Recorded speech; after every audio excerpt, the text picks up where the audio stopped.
Okay, welcome everyone. Today's Tuesday, August 14th, 2018. This is a special meeting for City Council starting at 4 p.m. We're located at the Veterans Memorial Hall. For the record, we do have all members present from Council. We'll call the meeting to order. And let me just read into the three items that we have. Since this is a special meeting, we'll just be taking public comment at the beginning of the meeting, and then we'll go into all three items. We have three items: the adoption of a resolution number 6418, which is approving consent of landowner document for the United States Coast Guard Station Morro Bay Building.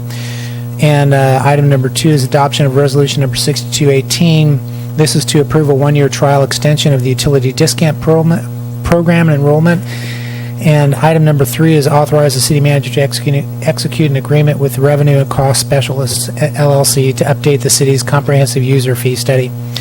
And with that, we'll open it up for public comment for anybody who'd like to speak for public comment at this time. Seeing none, we'll close public comment, bring it back to council, and the first item up. Eric, are you starting us off on this one? I am. I Okay, plan on thanks. starting off. I got a little PowerPoint, and then if the Coast Guard wants to jump in on adding anything from their perspective, if you were to entertain that, that'd be great. So we do have the consent of landowner consideration of approval for United States Coast Guard building project proposal. Purpose here tonight is to get a consent of landowner approval from the City Council for them to pursue permitting and construction of about an 1,850 square foot building expansion of their existing station, get a council input, if any, on any of the consent of landowner or COL. I'll probably keep referring to it as a COL trigger deadline dates. Obtain council input, if any, on the building layout design or any sort of initial thoughts on what they're proposing, and obtain council input and direction on the loss of 5 parking spaces, as their building proposal is taking up parking spaces in the lot behind their building, as we will find out. So we recommend council adopt this resolution 6418, approving this consent of landowner for the Coast Guard, and provide staff and Coast Guard any input and staff direction as deemed necessary. Alternatives: City Council can always say no. We can always elect not to approve this building proposal consent of landowner and direct us accordingly. Fiscal impacts: relatively minor, as yet unknown positive fiscal impacts anticipated if we negotiate some sort of financial consideration for the additional parking space or loss of the parking space value. I think that would be a yet to be determined item, sometime negotiated in the future. And from a background standpoint, your staff report has a lot more detail here. I'm not going to go into it all. Just go into the basics. The Coast Guard's building is woefully undersized for its current mission and staffing. It was built in the early 90s before it was Station Morro Bay. It was really just an administrative building for the Coast Guard 87-foot cutters that were here. Harbor Department's building is also similarly undersized and out of date and old. Believe it or not, back in the day, when the Harbor Department was a division of Public Works, we all lived in the little building that we're in now, in addition to the Coast Guard, back when they had 95-footers a long time ago. So lots has changed. Their mission has changed drastically with their motor lifeboats and 2 crew needs overnight and male and female staffing and whatnot. The building they're in now is just not even close to the size they need. We've worked with the Coast Guard on numerous projects over the really 2 decades since I started here. We've done various joint and separate projects to try and build the Coast Guard Harbor Patrol rebuild project. None of them ever came to fruition. A lot of them were funding issues. A lot of them were just timing and funding abilities for the city to procure building monies, and a lot of it was Coast Guard and able to fund it as well. So fortunately, none of those ever came to fruition. I've got a whole drawer full of files about it. About 2013, Coast Guard acquired a modest funding amount to procure an independent 2-story, about 2,500 square foot building somewhere in the vicinity of their existing station. And we began working with Coast Guard staff for several months trying to locate an alternative site for them to build this building. One was lease site 138, 139, which is essentially the mostly empty lease site between Krill Saltwater Taffy and the Harbor Office building where the public restroom is now. Lease site 140, which is where our Harbor Patrol building is. Lease site 141, which is where Morro Bay Oyster Company currently is. Coleman Beach area, Triangle Lot.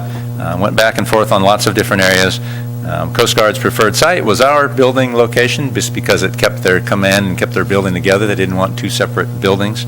That creates problems for them from a management standpoint. But due to financial challenges to relocate the harbor department, there wasn't funding sufficiently identified for us to move. And Coast Guard, although they would be able to pay condemnation and certain other values, to date we haven't been able to come to terms on any kind of a financial package that would enable us to build us somewhere else and give them our spot. So late last year, or maybe even early this year, Coast Guard came to the realization that they're in danger of losing their funding. I think it expires the end of this FY19, I believe, if they don't have it pretty seriously committed. So they determined probably the best course of action was to move forward on the proposal we're seeing tonight, which is an addition to their existing building, 2 stories, building back into the parking lot spaces behind their building, and I'll have some visuals for that as well. Just for background, Coast Guard currently has 3 leases with the city. Their 50-year ground lease for their current building at $1 a year, a 20-year mooring and support service lease for about $23,000 a year. That counts for their shed out on the pier, there's slips for their various vessels, and then 10 parking spaces out in the parking lot, and then a 5-year storage building lease out in our storage yard out by the commercial fishermen's gear storage for about $8,700 a year. So they're proposing about 1,800 square feet addition, again, to the rear of their building, extending into and taking the 5 parking spaces immediately butting up to their building. In this, the Coast Guard gets much needed space. This project minimizes visual impacts, minimizes traffic and flow impacts. Coast Guard and city staff looked at multiple alternatives, from moving all the way across the parking lot to the street, 2 stories, 3 stories, 1 story, versions with potential parking underneath, but due to really a lot of traffic problems that would create and having to do traffic flow studies and parking studies, they really didn't have the funding for it nor the time. So we really landed on a 2-story as being the best alternative right up against their building to sort of minimize all the potential impacts. The consent to landowner document includes performance timelines, much like most of our COLs include. To be negotiated supplemental lease agreement, or an SLA, which would be the legal document that would enable them to lease the extra space, and stipulation for some sort of financial consideration, as I spoke earlier, for the new space that they'd be taking over and loss of the parking spaces that we'd negotiate sometime in the future. Conclusion, I'll get to some more visuals here, even though you've got them in your packet there. It'd be good to get them up on the screen. Obviously, there's a long history of the community support for the Coast Guard and vice versa. The Coast Guard's been a great community neighbor. We were just on a rescue call 20 minutes ago up to Cayucas together. So we're constantly working together. It's been a great relationship. City staff and Coast Guard have worked diligently over several years trying to accommodate the Coast Guard's funding and their expansion plans. In order for them to not lose their funding, this current project really proposes the best way forward. This project will go through the normal City Planning Commission and City Council concept plan approval processes. Coast Guard is exempt. They're a superior agency to the state, so they are exempt from the normal CEQA process. They don't have to go to the Coastal Commission, but they do have to get through the NEPA process, the National Environmental Policy Act, some sort of Coastal Commission concurrence that they're in conformance with Coastal Commission type requirements. And Coast Guard has indicated they're going to continue to pursue the larger facility. Again, as we get to the visuals, you'll see that they're way undersized, and even this addition, while it's going to help, it's not going to solve their problem. And now, on to the visuals. So that's just a kind of a quick visual. The top is what they have existing in sort of a block format.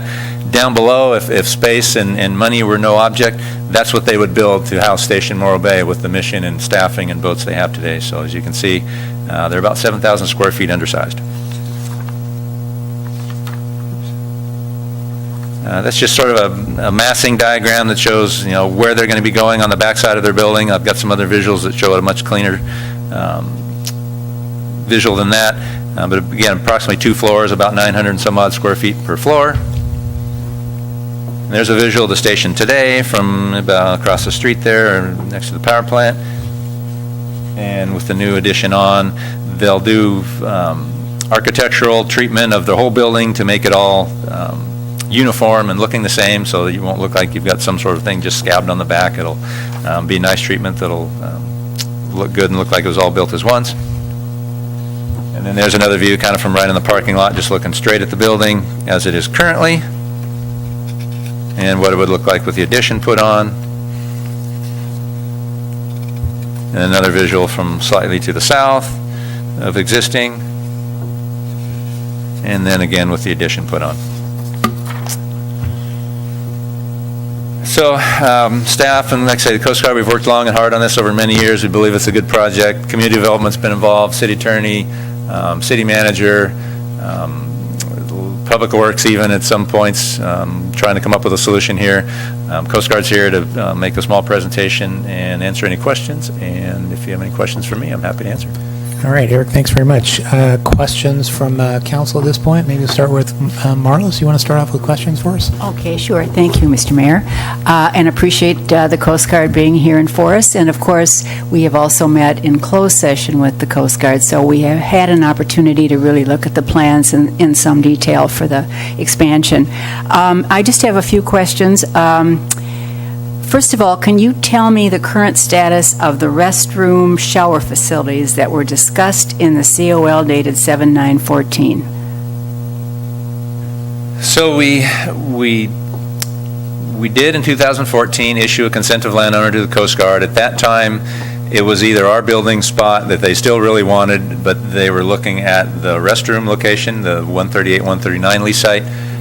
They had a condemnation value for that building that was about, I want to say about $90,000 for us to move that restroom.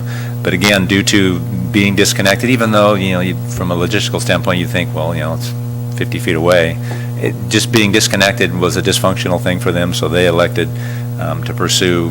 I mean, we really wanted to opt for the 140 for our building site so they could join their building, but that wasn't in the cards for larger funding issues. But really, the option to go over on the restroom site still was not ideal for them, and that's why they ended up where they are today. So it's still there? It's still hanging out there. All right, thanks.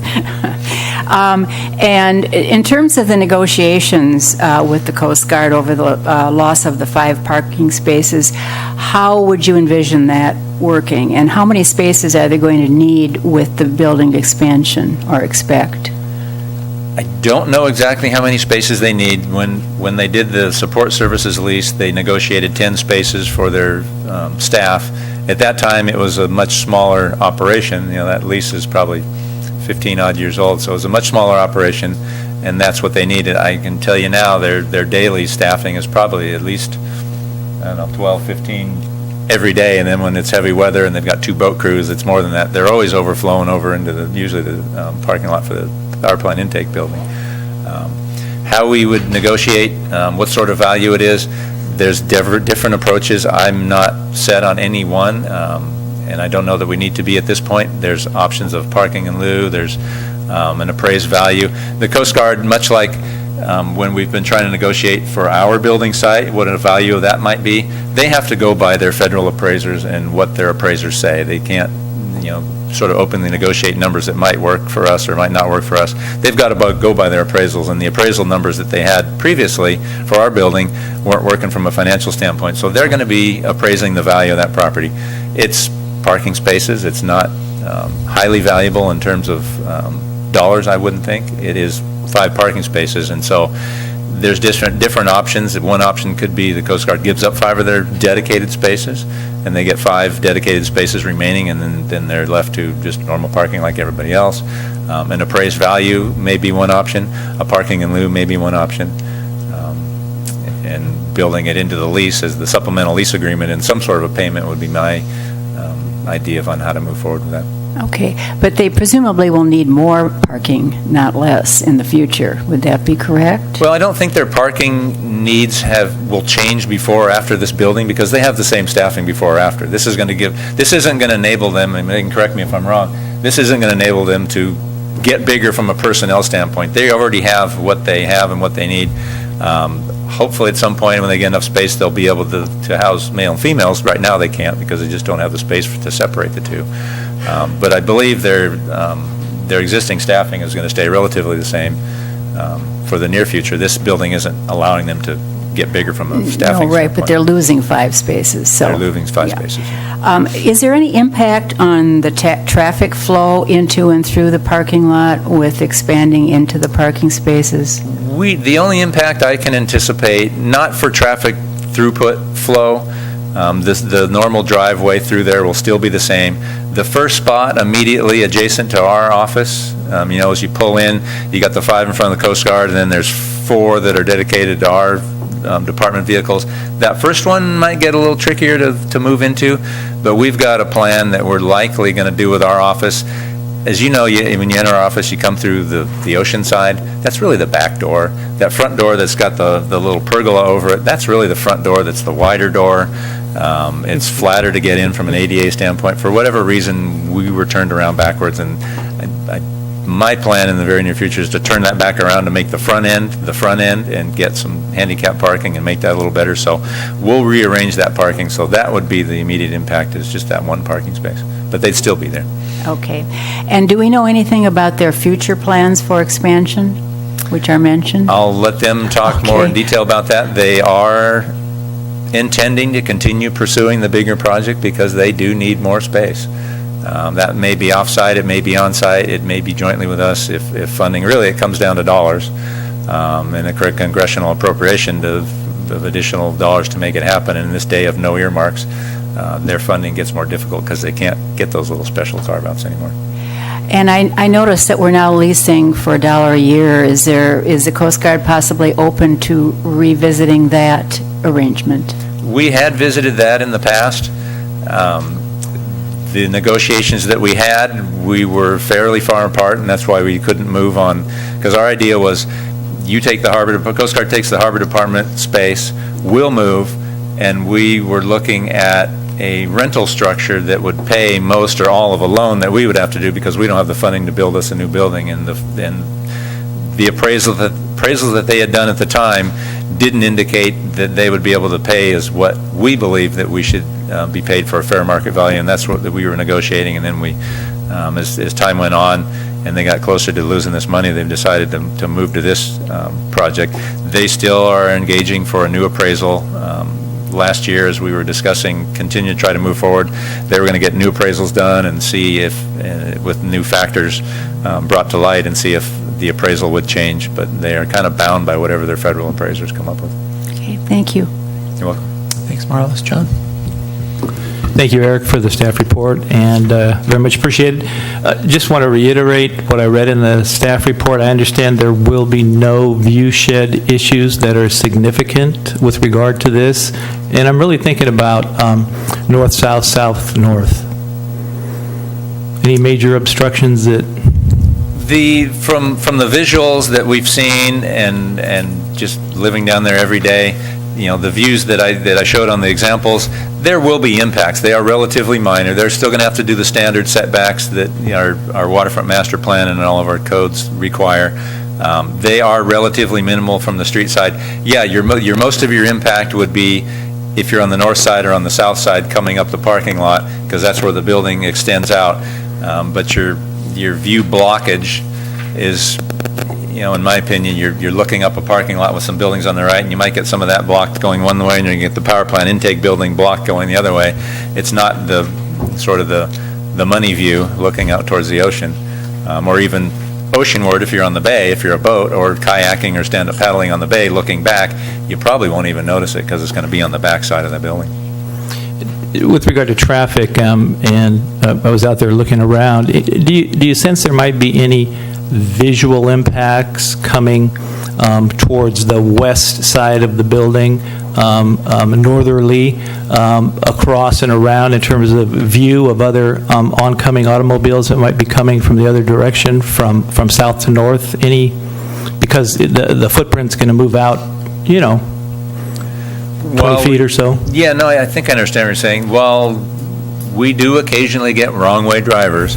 That is one-way flow from north to south as you pull into the curb cutout right in front of the Coast Guard. So people should be only going that one direction. And as you turn into there, you're not having to look around the building because you're looking at it as you pull around that corner, and you should be able to see traffic. Yeah, somebody coming the other way, you're still out in that lane. Every once in a while, we'll get people that will come down the alleyway behind Tognazzini's, between them and the fish dock, down the alleyway, and then go in front of our office on the ocean side, and then come around the Coast Guard building and exit out that way. So that could be a potential conflict with somebody, basically almost two people going wrong way, and then maybe some one-way signage. We used to have one-way signage leading into there, but it's I don't know whatever happened to it, but we could potentially put one-way signage back into it to make sure that we don't have that issue going on. Good. And then, with regard to the facade, I think I understand that this is not just the new building that will have a new facade, but this is the complete building that will have a motif that is nautical and similar and contiguous. Affirmative. That is their intent, is to make it not look so that it's something scabbed onto the side that looks like not the same as the rest. Good. My last question is, how sure are we of the Coast Guard funding? And maybe that's a question for Coast Guard when you come up. Just wondering, I know it's there and it's about to expire, but what is the potential for that potentially being lost? I'll let them answer that, but it is there. I think they have to get the consent of landowner, they believe, and we believe is a commitment enough from the city to keep their chain of command up the hill satisfied that there's progress moving forward, that they are going to expend that money. They're obviously the concern with their chain of command up the line is they don't want that money to revert. They want back to Congress. They want to be able to use it for Coast Guard projects, and so this one is the one they're trying to get it expended on. Great, thank you. Thanks, John. Matt? Yes, Eric, I have a question, because Marlis and John have asked almost all of them. However, in terms of the drive-through between the Marbay Oyster Company and the Harbor Department, going down in front of the various Tognazini's restaurants and coming out by the down by the Harbor Hut, will this construction, just in case in terms of fishing season, do you would think construction, are we going to have to shut down that road, or is that going to be able to be maintained? That's a good point.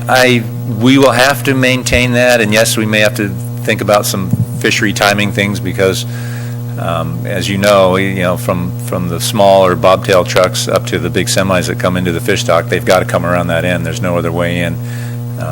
Whether they go behind the Coast Guard building between the ocean and their building, or cut into the parking lot, they still got to go in that curb cut and get through there. So I would anticipate that the parking lot's going to be closed off for construction through that zone, but you'll still be able to, we'll have to ensure they still be able to get around through the building, or through the backside. And while thinking of that, what got me thinking about it is we're talking about the maintenance and the upkeep and infringing upon the existing parking lot. Would that road be improved, that pathway through between the Oyster Company and down along the bay, at least in front of the Coast Guard portion of it? That could be something that could come up as a planning commission or city council condition as it goes through the PC concept approval process. All right, thanks. Red? Regarding the loss of 5 parking spaces, I understand the statement that the Coastal Commission apparently does not have jurisdiction, but does the Coastal Commission understand that? They're very sensitive about parking on the waterfront. I would have to assume the Coast Guard has worked with the federal government on multiple projects up and down the state, and they're used to the process. How they may or may not comment in on the parking is again, my understanding is federal government has to get Coastal Commission concurrence, but not get a coastal development permit per se. So they are going to be subject to speaking with Coastal Commission, and whether that's staff or the commission itself, I'm unsure, but they are going to be required to basically comply with what the Coastal Commission would normally want to see happen. Okay, thanks. That's all. All right, thank you. So just to be clear, the adoption of resolution number 6418, that's as stated in the consent to landowner in the resolution. There's language in there to obtain a concept plan approval by Planning Commission and City Council on or before June 30th, 2020. So many of the questions that we're asking about parking and things like that, per the concept plan, will be worked out at that point. Yeah, I anticipate all those building design elements, code compliance, parking, all those things would be reviewed as part of the concept plan process. But for tonight, it's the agreement to move forward with the consent to the landowner, understanding that a concept plan, and conceptually, we have some renderings here that give us some guidance in what the overall project will look like. Yep. Okay, good. And at this time, we didn't have any people for public comment, but if any of the Coast Guard representatives would like to come up this time and speak to this item, you'd be welcome to come up.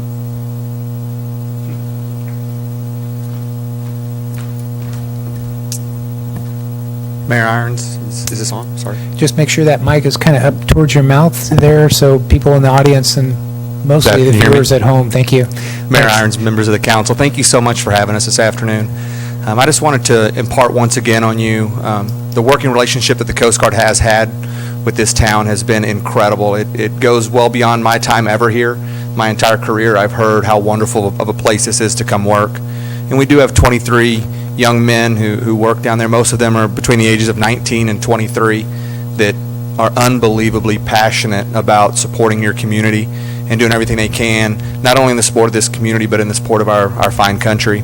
And I can't impart on you enough how important this is, a project like this, that on an average day when we have search and rescue cases, just during the summer, I have young men who sleep on a couch because there's just no other place for me to berth them. Every night I have at a minimum of 7 people on duty, and I have 6 beds for them to sleep in. And we just don't have space for anything more at this time with that, and gear storage, office space, kitchens, a communication center. During the winter, when the ocean does get a little bit more rough, I have to double that requirement. So at a minimum, if we have any kind of response whatsoever, I'm looking at 12 to 14 bodies that I'm going to have on board. So you can start to see really quickly that, unfortunately, there's just not places for those young men who are doing everything they can for us. And I just think that as a community and as a service, we can just do better for those young men. And that's just the most important thing I really wanted to impart on you today. But I really can't tell you how much we appreciate you meeting with us and having this special session for us. So thank you so much. Thank you, Chief. If you would mind, for a minute, I think we had some questions from some of the council members. And first of all, I just want to thank you and your staff and team for the service to the country and what you guys do. And I think it was Councilmember McPherson or Heading. Which one had questions? Did you have a question, Marlis? Go ahead.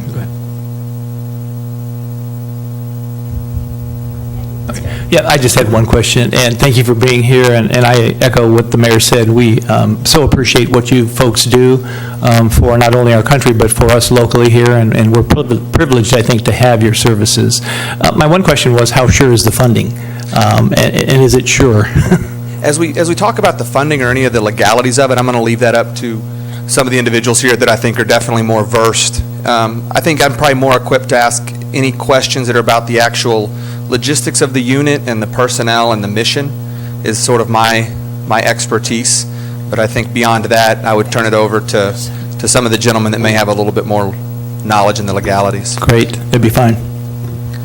Okay, so my question was, any future plans for expansions and what you know about it at this point in time? Physical expansion or expansion of personnel? Well, physical expansion. I assume it's related to expansion of personnel.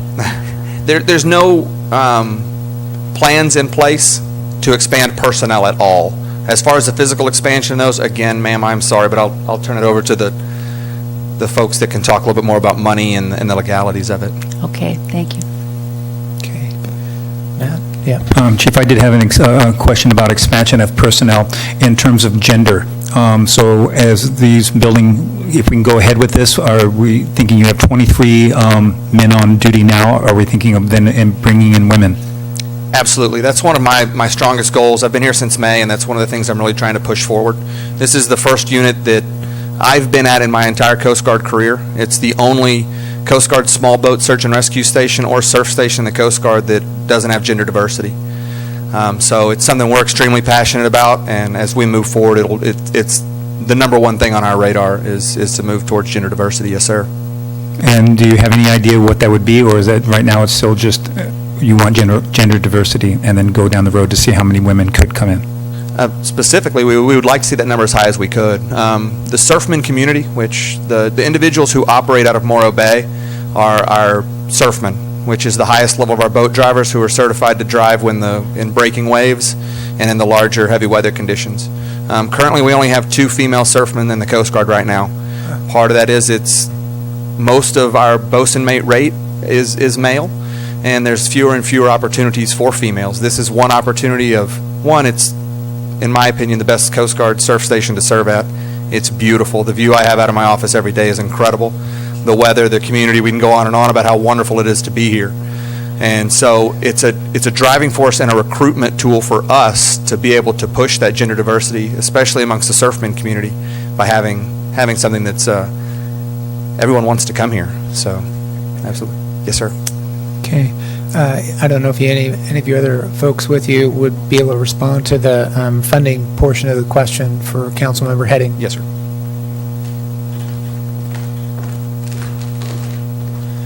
Mr. Mayor and council members, my name is Lieutenant Luke Mayotte. I want to thank you again for having us here. I'm down from Oakland, California, representing the Coast Guard's planning and real property. And I've been involved with this project for the better part of a year, trying to move forward with Mr. Endersby and some other members of your council, putting the plan in place. And I want to thank you so far for what you've done for us and the support you've provided, and hopefully we can continue to maintain that relationship. Regarding the funding for this project was actually set aside by Congress in 2015, specifically for the project for Station Morro Bay. So that funding is dedicated to this project. It won't be used for any other project. And if we can obligate that funding prior to the end of FY19, that's what this funding is there for. So depending on what kind of contracting mechanisms we can move forward with based on how the design progresses and how the permitting progresses, if we can get a contract in place prior to the end of FY19, that funding will be guaranteed for this project. Appreciate that. Great. Marlos, do you have any questions? My only question had to do with if you have any specifics about future expansion, physical expansion of the building or buildings or additional space required. To address that question, I think Mr. Endersby did a good job showing kind of our needs for the station. And even with our current proposed station expansion as it stands now, we'll still be at a pretty significant deficit based on the Coast Guard standards for what should be allotted for the number of folks we have stationed there. That being said, I think at our current station facility, if this project is approved, we're pretty much going to be maxing out the footprint of where we're at. We're still pushing forward to try to explore other opportunities.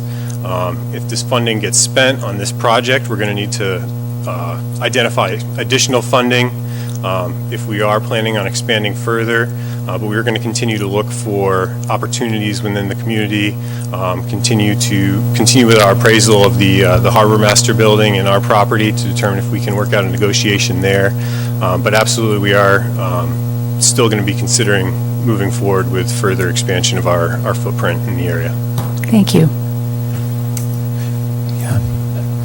Thanks. I had one follow-up question to that. Not knowing the federal standards for your building and the requirements for gender equality, moving towards gender diversification and hopefully recruiting females to the unit, will the building be up to code with regard to the federal government to allow that to happen? Are you talking about our current building now or the expansion? The new expansion. Absolutely, yeah. We'll be bound by code requirements when we're going forward with our new construction. And I'll have to defer to our counterpart at the Facility Design and Construction Center who will be moving forward with the project from here on out. But unless I'm mistaken, we are required to update current facilities if we're renovating or touching those current facilities with a maintenance project to update them to code as well. Thank you. Okay, thank you, sir. Thank you very much. Thank you. And with that, we can get into deliberation on where we'd like to go with this. Take a motion to approve the Resolution 6418 with additional comments or any further discussion from council. Look for some comments on that. Go ahead. I certainly want to express my appreciation to the Coast Guard for the service that you provide us here, and I think we want to do everything that we can within our means to accommodate your needs. So I certainly would support the resolution. My only question for other council members is if we want to add any kind of conditions related to parking or lease or anything in there that would suggest that we want to make sure that things are done by certain dates. And I don't know the answer to that, but I just raise it as a question. Okay, we'll consider that question. John, do you want any follow-up? Yeah, great. I also am supportive of the staff recommendations. My three issues that I think at least a couple of them will be addressed by the Planning Commission as it goes through would be parking impacts, and then directional signage, one way. I think that needs to be improved, and that should be brought up at the appropriate time as it goes through to the Planning Commission. I also, from a general principle standpoint, feel that all leases on the Embarcadero should be fair market value leases. If there's any opportunity to open up the current lease, which expires in 2039, I would ask council to inform us and consider that as part of the process. Okay, any further discussion? Red? I just agree with John. All right.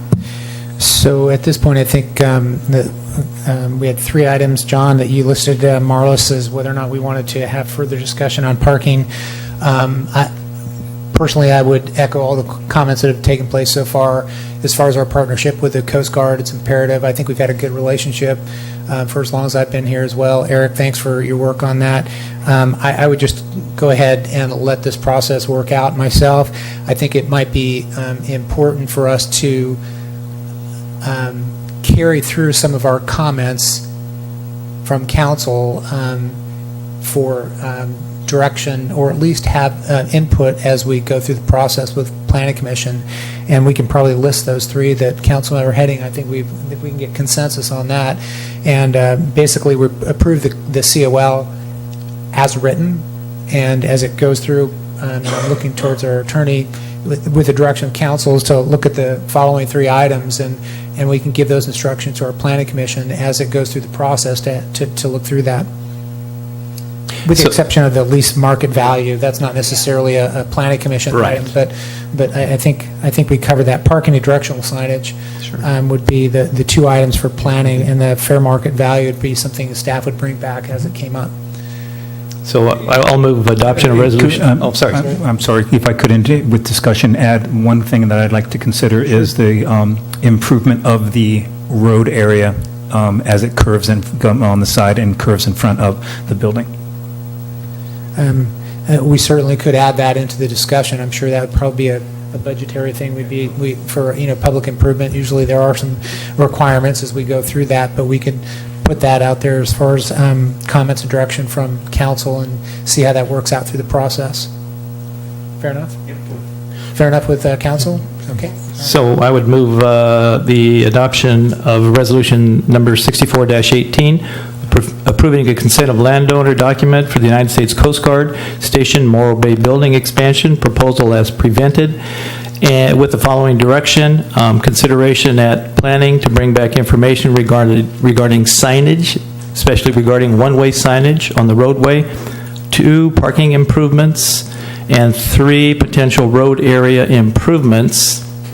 And then a fourth item to be considered, to be brought back by staff, a look at fair market value leasehold issues with regard to the existing lease and the possibility of opening that up.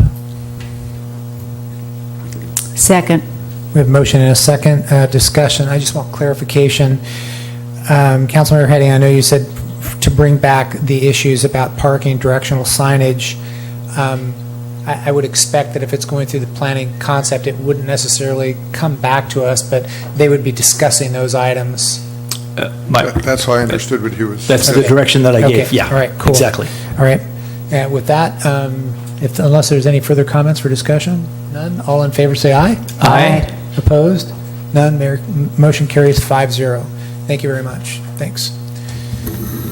And with that, we'd conclude item number 1 and move on to our second item on this agenda for our special meeting tonight. Adoption of resolution number 6218 to approve a 1-year trial extension of the utility discount program enrollment, and adoption of resolution number 6318 establishing a penalty waiver policy for utilities. Thank you, Mayor. Scott Collins, City Manager. Thank you, Council Mayor. I'm just going to give you really brief presentation, not going to use PowerPoint. Council has taken up the issue of the utility discount program several times this calendar year. It was one of their major goals established during the goals and objectives setting process, understanding that looking at the wastewater, water reclamation facility project, understanding that there may be financial impacts related to that, that we really secure a better outreach mechanism to the community, because we've had pretty parsley rates of participation in the utility discount program, by and large, because we haven't done a great job of promoting that.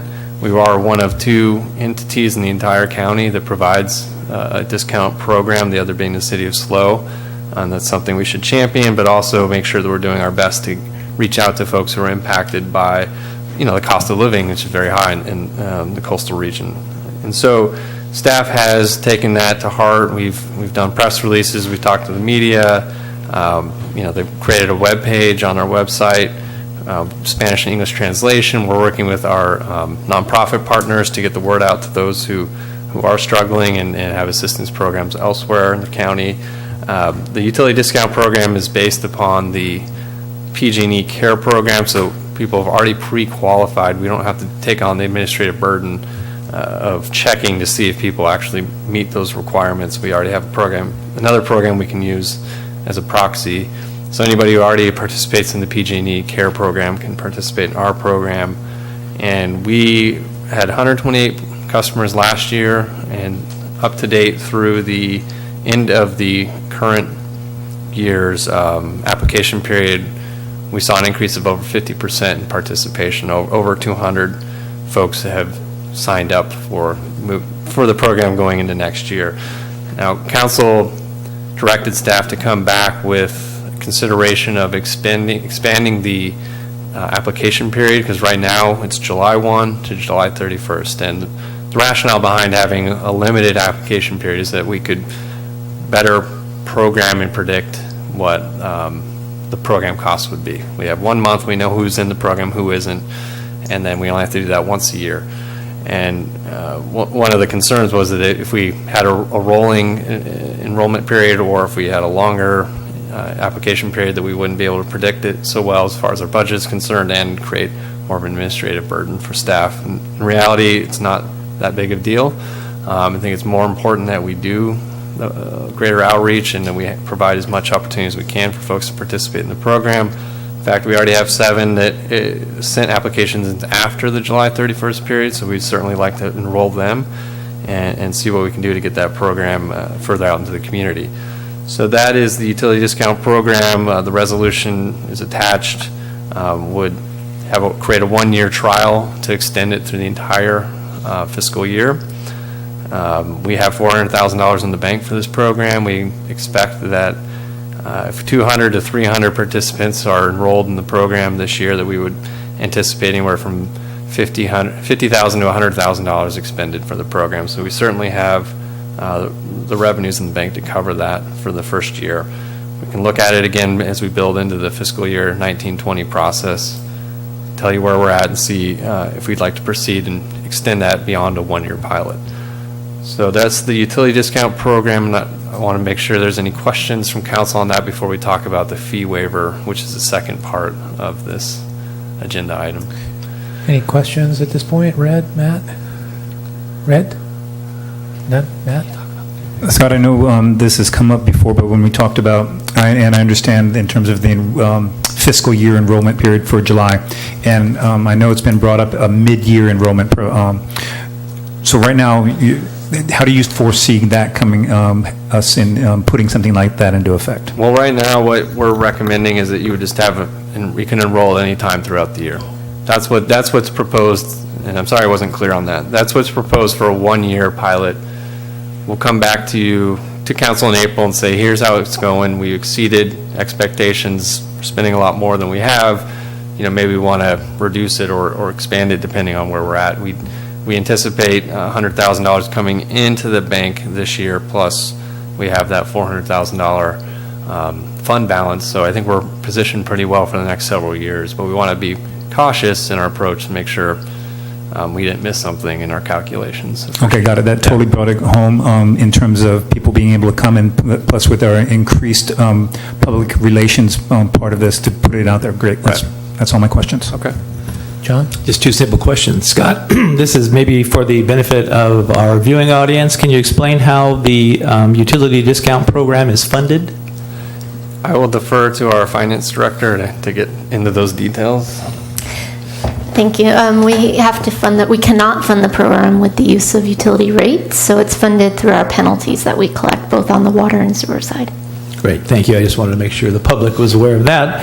And my only other question is, can we target or identify the specific populace that might be eligible through the PG&E rolls? And if so, could we not do a target mailing to them? In a perfect world, yes. PG&E does not share the information they provided.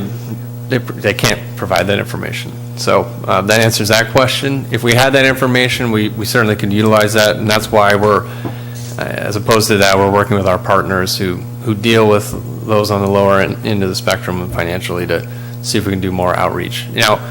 An interesting discussion I had with a member of the community said, well, some of the folks who are on the lower income, maybe are in trailer parks or other facilities or apartment complexes where they don't receive a direct bill, and they wouldn't be eligible for this program because it's through somebody else is paying the utility bill. So there's been some discussion about how we may be able to reach into that segment of the population. It's far more complicated, but we're trying to keep going further with this as best we can. So that's kind of the next level of thinking for staff, is how we could address that issue. No possibility of getting a PUC waiver for PG&E to release it, huh? No, I'm just kidding. That, yeah. And just to note, make sure it's communities, it's a 10% discount across the board. Thank you. Marlis? Yeah, I think most of my questions have been answered already in the presentation or the opportunity I had to talk with Jen earlier about it. But I just wanted to confirm that at this point in the program, no general fund monies have been appropriated for it. Is that correct? That's correct. Okay. All right. Thank you. Okay, I don't have any questions on this one. Moving on to the waiver policy. Is that next? I'm going to take that piece of it if you don't mind. Thanks, Jen. Yeah, this was, since I've started, I've kind of heard this elusive. We have a policy of a one-time, for the lifetime of an account, waiver of a penalty. So, a lifelong resident that's had an account with the city for 30-some years had one chance to be late on a payment, and we would waive that penalty fee. And as we progressed through the last several months, started to look for where that was documented and where the authority for that was, and it apparently has kind of been a practice rather than a policy. So we do want to formalize something and make sure the council is aware of what we are doing. And then in the process of doing that, we wanted to evaluate the reasonableness of that practice. My kind of guiding principle behind this was that we want to help people maintain current status on their bills and be able to pay their bills. Once in the lifetime of account seemed pretty firm to me. So we're proposing to do one time over a 24-month period, and you can waive the penalty fee, which is a 10% late fee, or a tag notice, which is a $62 notice if you've been delinquent for 45 days. Then we send out a tag notice that says you'll be shut off in another 20 days. So we would allow them to waive one of those one time every 2 years. I do want to point out that there's a typo in the policy on page 38 of the packet, page 1 of the policy. Under purpose, the last sentence says 2 times during a 24-month period. That's inconsistent with the second paragraph under waiver of penalty, which is 1 time, and we did intend for it to be 1 time in 24 months. So if you approve this, we'd make that correction in the policy. Okay, thanks, Jen. Questions? We'll start with Marlis. Again, I think that all of my questions have been answered in the presentation, so thank you very much. John? Just wondering if you knew, Jen, what the fiscal impact might be of that policy? I don't have a good idea of the number, but what will happen is when we come back to review the utility discount program, since this is the funding source, we'll see if there's a significant decrease in the revenues coming in to fund that. Thank you. Fred? Yeah, I want to be sure that I understand. When you say city staff may offer the penalty forgiveness, and that includes the account clerk staff, and that is Carly at the front desk? She will have the authority to waive? It would really be any of the staff in finance, but Carly and Sheree are the front counter. Both of them could administratively do it on their own without coming to me for approval. Okay, yeah, I think that's great, thanks. Okay. Jen, I just have a couple questions as far as the, I had a question with Scott earlier about this, the tag notice fee charge for physical posting, and do we have a payment program? So as people are behind, it may be harder if we have penalties for them to actually get out of it and get back on time. So my first thought was the tag notice, there's a fee charge for that, and I thought, well, what's the process? Is there an initial tag that there's a warning? Is it a shut-off?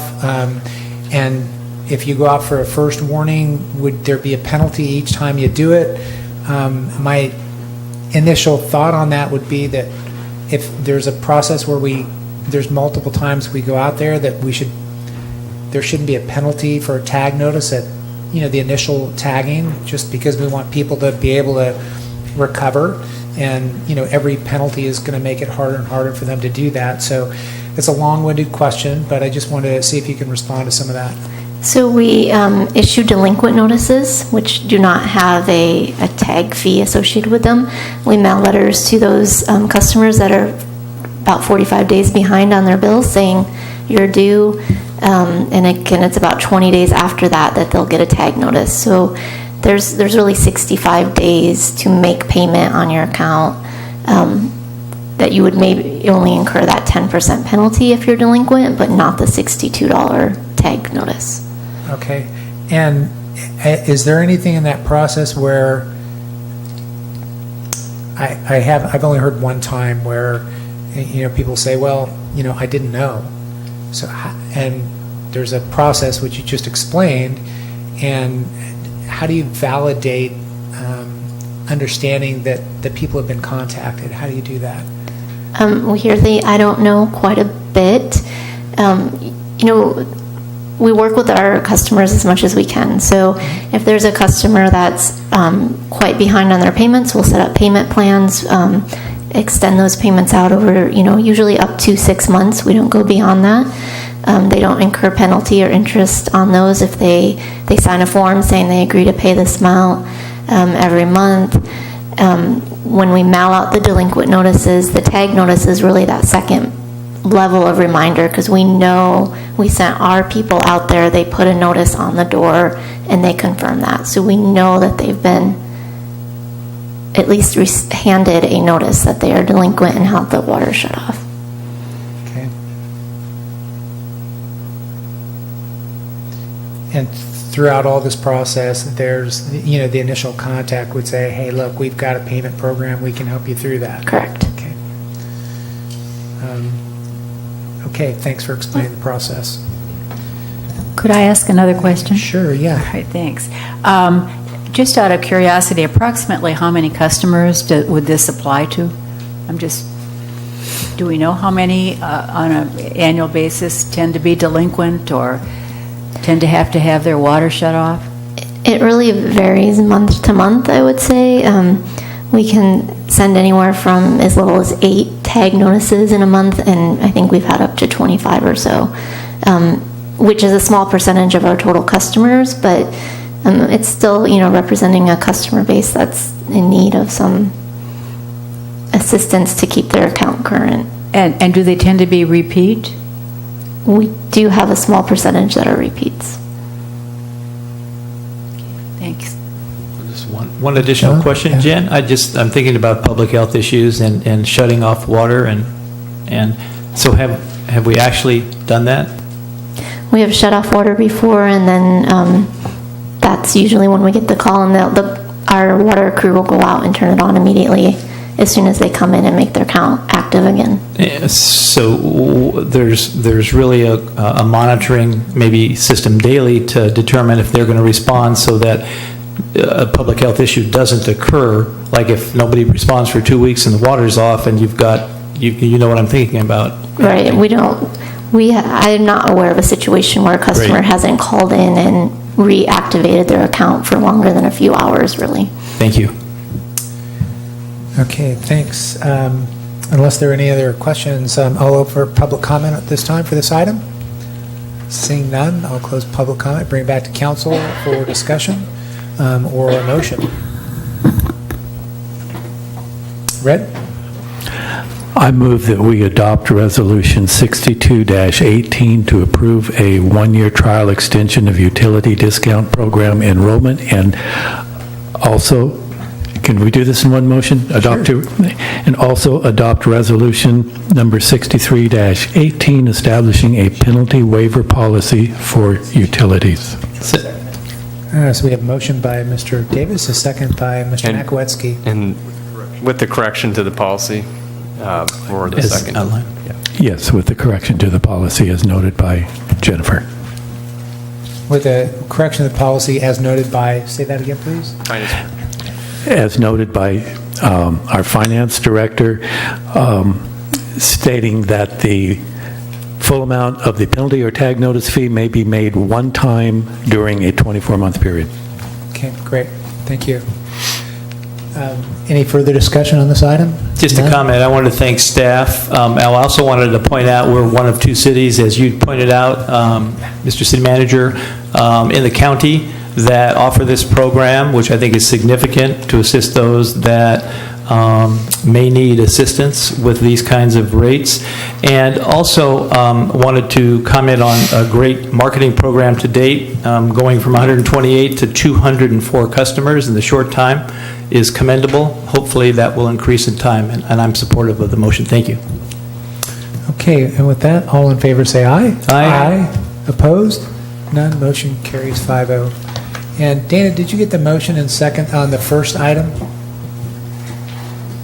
I was going back. I'm not sure I stated the motion and the seconder for the first item. Was I clear on that? Okay. All right. Good. Joe's keeping an eye on me too. All right. Good. All right. Well, that concludes item number 2 for this special meeting agenda. Our last item on the agenda, item number 3, is authorize city manager to execute an agreement with Revenue and Cost Specialists, LLC, to update the city's comprehensive user fee study, cost allocation plan, development impact fee study, master facilities plan in the amount not to exceed $83,569.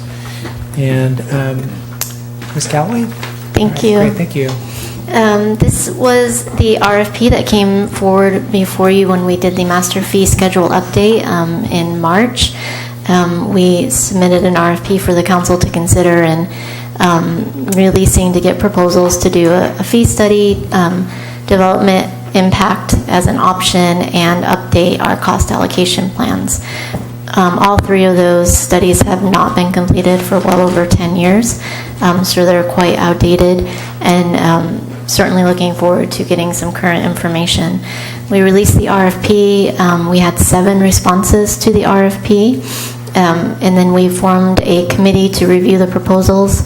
We invited a member of each of the advisory boards and commissions to sit on our review panel, since many of those areas are impacted either by the cost allocation plan or the user fees. We thought their feedback would be valuable. We had a member of the Public Works Advisory Board sit on our first round of review of the proposals, and then a member of our Planning Commission sit on the oral interviews, and they both provided very good feedback, so we thank them for their participation.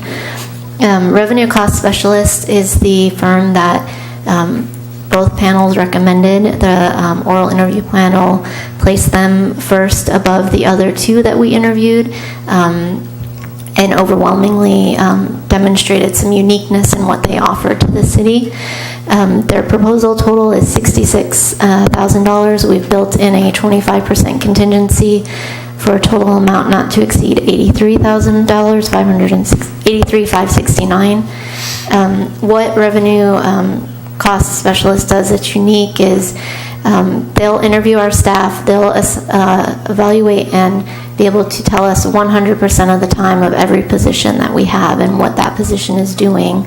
And then that feeds into how the fees are developed, how the user fees, impact fees, and our cost allocation plan.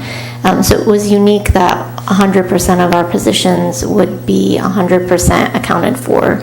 In addition, they offered the facilities master's facilities plan, I'm sorry, I always say that backwards, and that is going to be a detailed listing of all of our equipment, or all of our facilities needs, what the development will support in terms of the impact fees for that, and help us save for future costs of those facilities based on the fees that we collect. So the panel was really interested in that piece of their proposal as well. They're a smaller firm, plan to be in town, plan to come to the council meetings, and help engage with the community on the impacts of those fees. And again, that was something the committee felt was really important with all three of these studies. If you have any questions, I'm happy to answer those.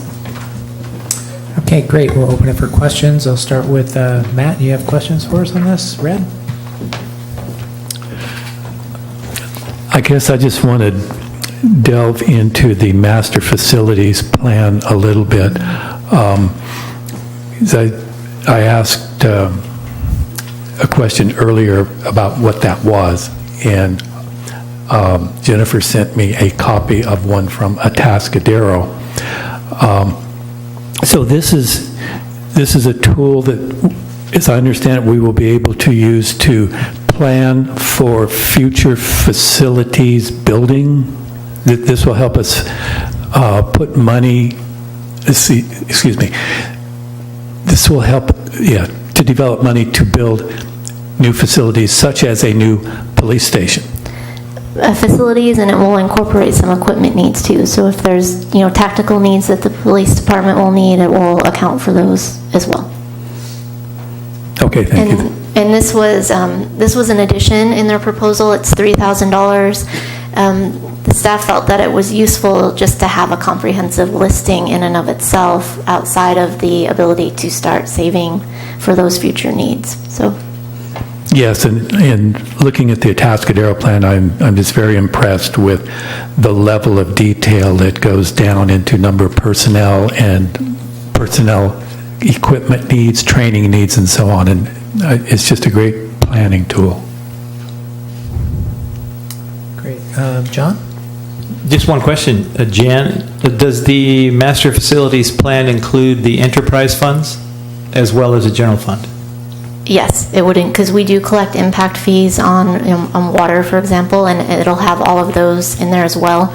We are doing the One Water study, which is probably more detailed in terms of the technical usage of those, but they'll probably feed off of that and start building those impact fees for the future, needs of the new facility if the 218 is successful, and infrastructure for both water and sewer. Great, thank you. Marlos. Thank you. Yes, well, Jen was kind enough to meet with me, so she answered many of my questions, but I just want to explore a little bit the study methodology. As I understand it, all of the employees would be interviewed, but they aren't going to be asked to keep any detailed time records. Is that correct understanding? Not all of the employees, but at least one employee from each of our classifications. So if we have 7 consolidated maintenance worker ones, for instance, we're not going to interview all 7, but they will interview a couple of them to get a good sense of what the allocation of time is. So then we'll know for that position how they're allocating the time. Okay. And then in terms of accounting for time, we have had discussions and have asked that staff be cognizant that this is coming down, and to think about their time, so you're not just reporting out what you did last week, which may be not representative of your full year. These are experts in the field, so if a staff person gives them an estimate of hours that is kind of outside the realm of what they would typically see, it's going to involve more conversation then with either the supervisor or director. Is this reasonable? Why is this so much higher than we would normally see? So you would be doing that kind of cross-checking with supervisor personnel so that you have a pretty good understanding that this is fairly accurate? Correct. Okay. And will we get comparisons to nearby communities, let's say, on the user fee portion? Yes, so they're going to provide master fee schedules from other cities that they've worked on to the department directors to go through, and then they can do some sample survey summaries for us as well. I want to keep in mind that they will always recommend 100% cost recovery. A city may not actually choose to follow that and may choose to subsidize, and that might not be captured in some of the summaries that are provided. So it may not be a true apples to apples, but we'll have some data to go off of. Okay. And I think it might be a fair assumption that one of the results of this study is that we're going to want to raise our user fees. Do you have any sense of, or from staff, of the willingness to do that, or the ability of the community to respond to that favorably? Yeah, so if there isn't going to be some consideration into implementing what's suggested, then you probably don't want to spend the money and go through the effort of doing the study. Again, we don't know how far out of market we are until we get the information back. They will come, revenue cost specialists will come back with a plan to, a recommendation, likely 100% of, cost recovery, but that doesn't mean you have to choose to go to 100%. You can subsidize, you can phase in. There's many options for how you would want to enact what the results are. And then there's different results too. So maybe you don't want to do 100% of the user fee study. Maybe you do for cost allocation plan, where the enterprise funds are paying for the general fund support. So those are all conversations we would have at the end of the process. Okay, thank you. Okay. Jen, I just want to be, the conclusion of this study and report, aside from addressing fees overall, but am I understanding this, that we will also have the tools in place to understand that we have a development impact fee fund currently, and this will be the tool that will identify how we can annually disperse those funds appropriately? So this would be a tool that would help us take in money and assign it to how it's apportioned out in the master facilities plan. You're not going to earn enough in 1 year to probably do any big project, right? But in 10 years, you would have accumulated enough money, likely, or whatever the schedule says, that we would know how we collected them and what the base was. And so to rephrase my question, as we go through our budget, we have development impact fees, and we have a balance in there, and we don't, and it's a fairly healthy balance at this point, but we don't have necessarily the matrix to identify, okay, well, we're going to appropriate out of this fund this year X amount proportionally because we have this new matrix that's a result of this study. Is that more accurate? I think that's accurate, and the kind of the follow-up to that is you'll receive a AB 1600 report, which is our impact fee report, in October on what those balances are. Which is required. Yes. It'll show what our balances are, and then with this matrix, we're obligated to show future funding projects, and we would be able to show what we're collecting that money for. Okay, sounds great, thanks. So one of my questions, first of all, on page 88 of the staff report, under task number 3, it says optional. Based on preliminary findings of the study, a desire by staff to present preliminary findings or external interest in the study, an optional public meeting may be scheduled. Consultant can co-facilitate a public meeting and present the staff study report. The meeting is to share findings with stakeholders, including developers and engineers. Consultant will provide exhibits and formal presentation. I think this would be very valuable for us to do. It says optional. I would rather see kind of a shall with that, with consensus from the rest of the council, but I imagine that comes at a cost, and we have 25% contingency, and wondering if we would still be well within the bounds if we were to do that. I think the cost is in the schedule that they provided, so I'm just looking for that.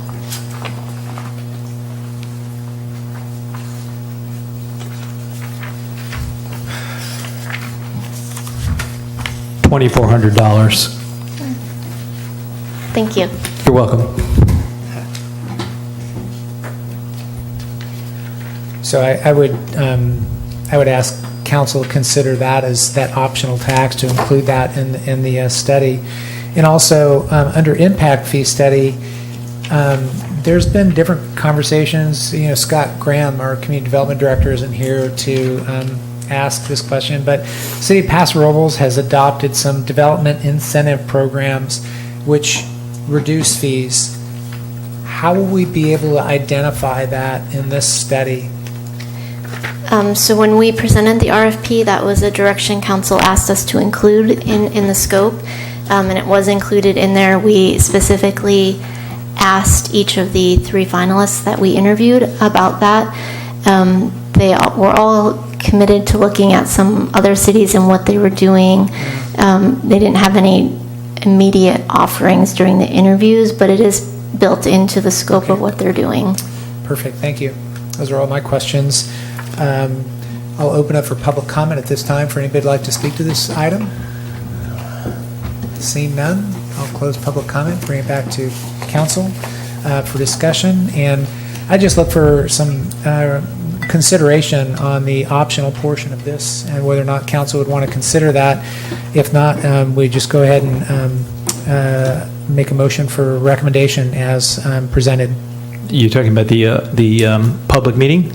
Right. My head's shaking, yes. Okay. Is there general consensus there? I'm just wondering, yes, I would agree with that. I'm just wondering, are you talking about adding it to the overall cost or assuming it'll come out of the contingency, and so we'll keep the total as is and Ms. Callaway? I would say that you would keep the total contract as is and it'll come out of the contingency. Okay. Perfect.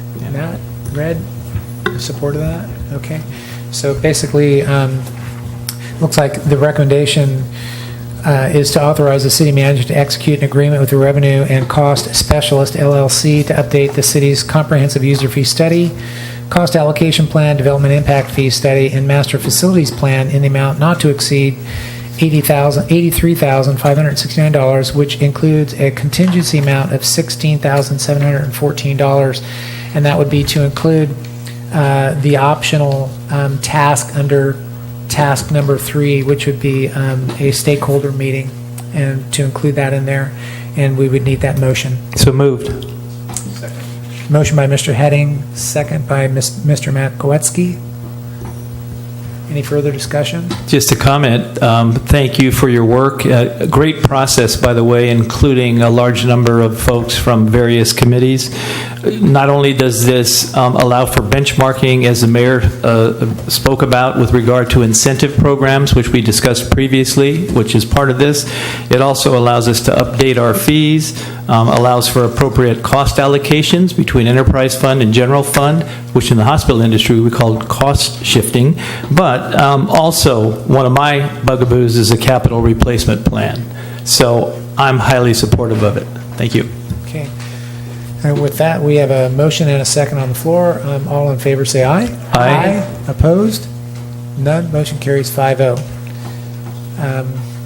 Okay, we're clear on the motions, Dana? All good? Okay. And with that, that concludes all 3 items for our special meeting. And before we adjourn, I just want to make a comment.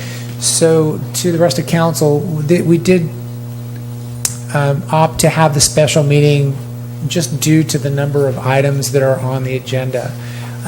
So not that we have a complete schedule of special meetings, but I think based on conversations with the city manager, we should be prepared for at least a couple more special meetings to conclude items as a result of kind of the going dark in July. And we have some items to catch up on. So any comments from council on that? Mr. No problem. Collins, any added comments? But thank you for bringing that up. And, a lot of this is to address the 2018 goals and objectives. And made good progress as a city, and we have some more work to do. And this will allow us to get a lot of that done. Okay, all right, great. Okay, with that, that will conclude our special meeting. We'll adjourn, and then we'll reconvene at 6 o'clock for our regular city council meeting. Thank you very much.